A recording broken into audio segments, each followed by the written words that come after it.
Guys, and welcome to SolveSphere. So today we are going to continue our edition of D3 workbook chapter 9, and now I'm going to start with question 3. Question 3 एक bearing का question है. Simple bearing का concept use हुआ है इसमें. मैंने एक outline बना ली है जो हमें पार्ट्स उसने इंडिकेट किए सॉल्व करने के लिए और एक फिगर की. पहला पार्ट में उसने हमें बोला है हमें बेयरिंग फाइंड करनी है Q फ्रॉम R. अब एक सिंपल कॉन्सेप्ट ये है कि बेयरिंग हमेशा फ्रॉम के बाद वाले डिजिट से मेजर होती है. तो इस वक्त हमें बेयरिंग जो है वो आर से मेजर करनी है. बेयरिंग के दो कॉन्सेप्ट्स या दो रूल्स, या आप जिस तरह भी इसे याद कर लें, कि बेयरिंग हमेशा क्लॉकवाइज डायरेक्शन में मेजर होती है और बेयरिंग हमेशा नॉर्थ से मेजर होती है. क्यू फ्रॉम आर, आर से हम क्लॉकवाइज डायरेक्शन में मेजर करना शुरू करेंगे. जैसे हम क्यू तक पहुंच जाते हैं तो ये वाली बेयरिंग हमें चाहिए, ये वाली बेयरिंग हमें चाहिए. एक जूम्ड आउटलाइन मैं इसकी यहाँ पे बना रहा हूँ. ये वाला टोटल एंगल जो होता है ये हमारा 180 डिग्रीज़ के बराबर होता है. इस वक्त हमें जो बेयरिंग चाहिए वो ये वाली है. तो अगर हम किसी तरह ये एंगल निकाल लें और 180 में से इस एंगल को माइनस कर दें तो हमारे पास हमारी बेयरिंग आ जाएगी. इस बेस पे हम अपना पहला पार्ट सॉल्व करेंगे. सम ऑफ इंटीरियर एंगल्स 180 डिग्रीज़ के बराबर होता है. इस वक्त इसने हमें यहाँ पे दो एंगल्स दिए हैं, 49 डिग्रीज़ और 101 डिग्रीज़. अगर हम इसको सॉल्व करें और 49 degrees plus 101 degrees plus x degrees is equals to 180. Sum of interior angles is equals to 180 degrees. So 101 plus 49 is 150 degrees.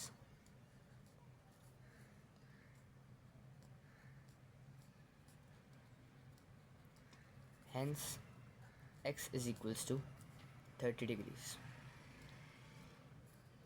ये हमारे पास एंगल R आ गया.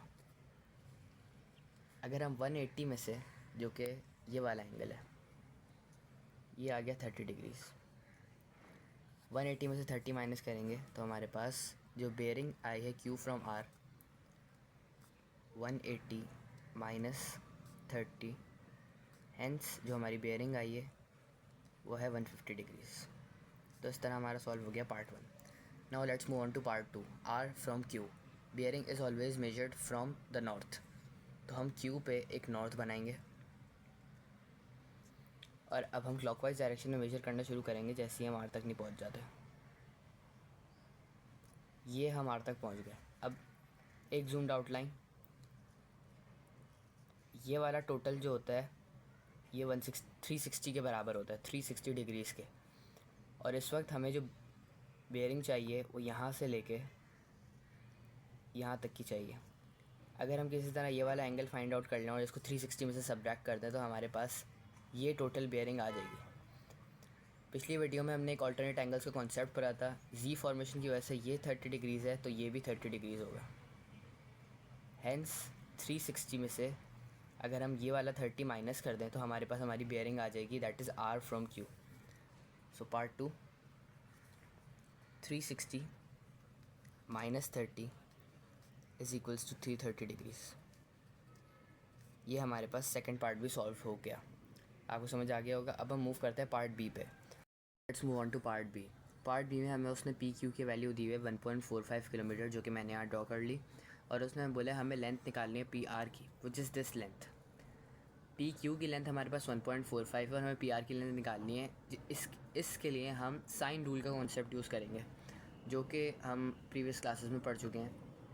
साइन रूल का कॉन्सेप्ट यूज़ करते हुए 1.45 जो कि पी क्यू की लेंथ है उसके सामने वाला एंगल है 30 डिग्रीज़ और पी आर के सामने वाला एंगल है 101 degrees. So sine rule, sine 30 degrees over 1.45 which is the length of PQ is equals to sine of 101 degrees over PR, जो कि हमें फाइंड आउट करनी है, जो कि अननोन है. PR is equals to sine 101 multiplied by 1.45 and divided by sine 30 degrees. क्योंकि ये एक P2 का क्वेश्चन है तो मैं इसमें कैलकुलेटर का यूज़ करूँगा. Just give me a second. Sine 101 multiply by 1.45 divided by sine of 30। तो हमारे पास जो वैल्यू आ रही है वो है 2.PR is equals to 2.84 kilometre. ये आ गई हमारे पास BR की लेंथ। होपफुली आप लोग को ये क्वेश्चन समझ आ गया। अब हम मूव करते हैं नेक्स्ट क्वेश्चन। ऑन करते हैं क्वेश्चन नंबर 4 पे। In this diagram the points A, B and C form an equilateral triangle and the bearing of B from A is 042 degrees. Bearing हमेशा 3 डिजिट्स में मेजर होती है। Find the bearing of C from A। सबसे important concept यहाँ पे जो उसने हमें दिया है वो हमें उसने क्वेश्चन में बता दिया है कि ये एक इक्विलेटरल ट्रायंगल है और एक इक्विलेटरल ट्रायंगल की सारे एंगल्स 60 डिग्रीज होते हैं। All the angles of an equilateral triangle are equal to 60 degrees. Hence, angle A is 60 degrees, angle B is 60 degrees, and angle C is also 60 degrees. अब हम move on करते हैं अपने part 1 की तरफ। C from A। From के बाद वाले डिजिट से हमने बेयरिंग मेजर करना शुरू की, क्लॉकवाइज डायरेक्शन में मेजर की। जैसी हमें C मिला हमने रुक दिया। हमें ये वाली टोटल बेयरिंग चाहिए जो कि सिंपल एडिशन से हमारे पास आ जाएगी। 42 + 60 will give us the bearing of C from A। Hence 42 degrees + 60 degrees, this adds up to 102 degrees which is the answer of part 1। Now part 2, C from B। C from B, so will start measuring from B। B पे हम एक north बना लेंगे because bearing is always measure from the north. Clockwise direction में measure करना हमने शुरू किया। जैसे ही हमें C मिला हम रुक गए। अब हमें ये वाली टोटल बेयरिंग चाहिए। अब यहाँ पे जो एक कॉन्सेप्ट है वो थोड़ा मुश्किल है, तो इसको मैं थोड़ा इधर इसकी जूम्ड आउट लाइन बनाता हूँ ताकि आप लोग को समझने में आसानी हो। इस वक्त हमारे पास ये वाला जो टोटल एंगल है ये है 60 degrees total angle. Alternate angles का कॉन्सेप्ट अगर हम यूज़ करें तो यहाँ पर हम इस नॉर्थ को थोड़ा एक्सटेंड करते हैं। जब हमने इस नॉर्थ को एक्सटेंड किया तो ये एंगल 42 है। देखिए Z फॉर्मेशन ऑल्टरनेट एंगल्स, ये वाला एंगल हमारे पास जो हो गया ये वाला, ये एंगल हो गया हमारे पास 42 डिग्रीज। 60 टोटल एंगल, 42 डिग्रीज ये वाला एंगल। 60 में से हमने 42 माइनस किया तो ये वाला एंगल हमारे पास आया 12 degrees, 18 degrees. This angle that we have here is 18 degrees. हमें ये वाली बेयरिंग चाहिए। 180 डिग्रीज़ ये टोटल है, ये टोटल 180 डिग्रीज़ है। हमारे पास इस वक्त 18 डिग्रीज़ हमें मिल गया। अगर हम 180 में से 18 को माइनस करें तो हमारे पास हमारी बेयरिंग आ जाएगी that is C from B। Hence part 2, 180 degrees minus 18 degrees is equals to 180 minus 20 160, hence 172 degrees, 162 degrees. So let's move on to the next question, question 5. Let's start with question number 5. Question 5 भी एक bearing का question है और part A में उसने हमें बोला है कि हमें बेयरिंग फाइंड करनी है of B from A। From के बाद वाले डिजिट से हम बेयरिंग मेजर करना शुरू करेंगे। A से क्लॉकवाइज डायरेक्शन में मेजर करना शुरू करेंगे। जैसे B तक पहुँचे अब रुक गए। अब हमें ये वाली टोटल बेयरिंग चाहिए। ऐसा एक सिमिलर क्वेश्चन हम पहले कर चुके हैं जिसमें मैंने आपको बताया था कि sum of interior angles of a triangle is equals to 180 degrees. तो ये वाला एंगल हमने फॉर सपोज कर लिया x।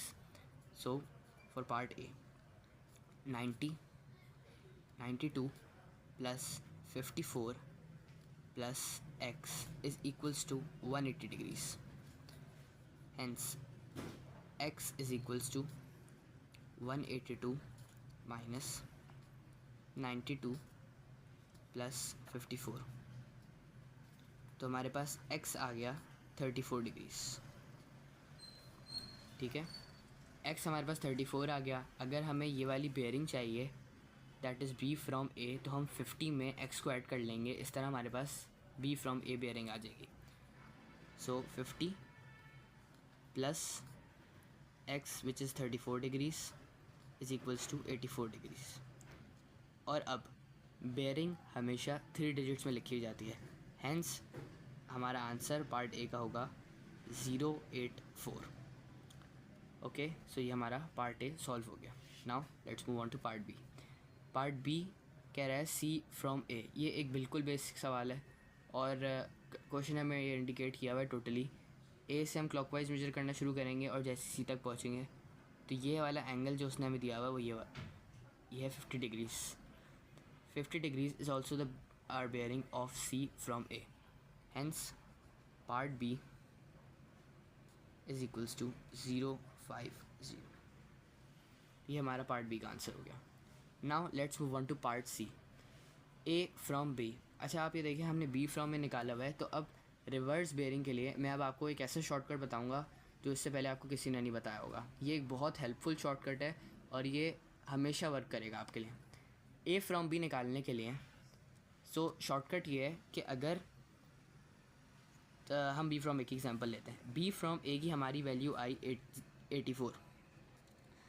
अब ए फ्रॉम बी के लिए ये वैल्यू 180 से छोटी है, तो ए फ्रॉम बी के लिए हम 180 में इसको ऐड कर देंगे. जब हम 180 में 84 को ऐड करेंगे तो हमारे पास जो आंसर आएगा वो है 264. 264 डिग्रीज हमारा आंसर है पार्ट सी का. ये एक शॉर्टकट है जो कि आप रिवर्स बेयरिंग के लिए यूज़ कर सकते हैं. और अगर सपोज़ करें अगर बी फ्रॉम ए की वैल्यू 180 डिग्रीज से बड़ी होती, अगर ये वैल्यू 180 डिग्रीज से बड़ी होती तो हम इसमें से 180 माइनस कर देते. दैट्स द शॉर्टकट जो कि आप रिवर्स बेयरिंग के लिए हमेशा यूज़ कर सकते हैं और ये हमेशा हेल्पफुल होगा, आपके काम आएगा. बहुत टाइम सेविंग है और आपका इससे फ़ायदा ही होगा. Now let's move on to part D. Part D is C from B. Again एक थोड़ा सा मुश्किल कॉन्सेप्ट है, लेकिन क्योंकि हम ऑल्टरनेट एंगल्स का कॉन्सेप्ट पहले पढ़ चुके हैं तो ये हमारे लिए आसान होगा. हम बी पे बनाएंगे एक नॉर्थ. हमें चाहिए ये वाली बेयरिंग. इस वाली बेयरिंग को निकाल. अब हमने ये सीखा हुआ है कि ये टोटल सर्कल 360 के बराबर होता है, तो अगर हम ये वाला एंगल किसी तरह निकाल लें और 360 में से इसको माइनस कर दें तो हमारे पास हमारी बेयरिंग आ जाएगी. ये वाला एंगल निकालने के लिए अगेन हम ऑल्टरनेट एंगल्स वाला कॉन्सेप्ट यूज़ करेंगे, जिसके लिए हम सी पे बनाएंगे एक नॉर्थ और उसको थोड़ा सा कर देंगे एक्सटेंड. सी की नॉर्थ को जो हमने एक्सटेंड किया तो हम देख सकते हैं जी फॉर्मेशन की वजह से ये एंगल भी 50 डिग्रीज हो गया.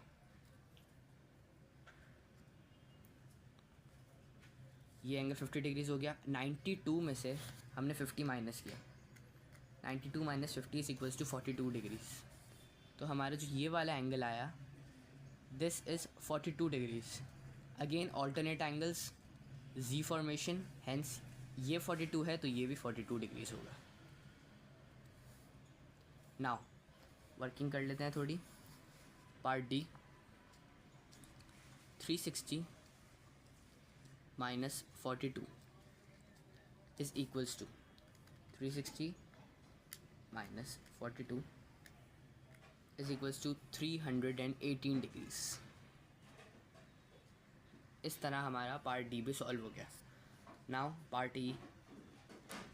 ए from C. Again reverse bearing का कॉन्सेप्ट. सी फ्रॉम ए, हमने सी फ्रॉम ए की वैल्यू निकाली थी और हमारी जो कि हमारा पार्ट बी था उसकी हमारी वैल्यू आई थी 50 डिग्रीज. तो 50 डिग्रीज 180 से छोटा है तो हम 180 प्लस 50 कर देंगे तो हमारी बेयरिंग आ गई 230 डिग्रीज. शॉर्टकट को यूज़ करते हुए हमने पार्ट ई बहुत आसानी से कर लिया. Now let's move on to part F. This is the last part of our question. B from C. हम सी फ्रॉम बी पहले निकाल चुके हैं पार्ट डी में. इसकी हमारी वैल्यू आई थी 318 डिग्रीज. अब देखिए ये वैल्यू जो हमारी आई है ये 180 से ऊपर है, यह ग्रेटर देन 180 है. तो अब हम 318 में से 180 को माइनस कर देंगे. 318 डिग्रीज माइनस 180 डिग्रीज. तो हमारी जो बेयरिंग आई B from C that is equals to 138 degrees. इस तरह आसानी से हमारा पार्ट एफ भी सॉल्व हो गया। रिमेंबर, ये शॉर्टकट हमेशा एप्लीकेबल है रिवर्स बेयरिंग पे। So that's all for today. I hope आपको सारे क्वेश्चन समझ आ गए होंगे, और अगर आपको सारे क्वेश्चन समझ आ गए तो इस वीडियो को लाइक करें, हमारे चैनल को सब्सक्राइब करें, बेल आइकन दबाएं ताकि जब भी हम नई वीडियो डालें तो आपको नोटिफाई कर दिया जाए। और thank you very much for watching and अल्लाह हाफ़िज़।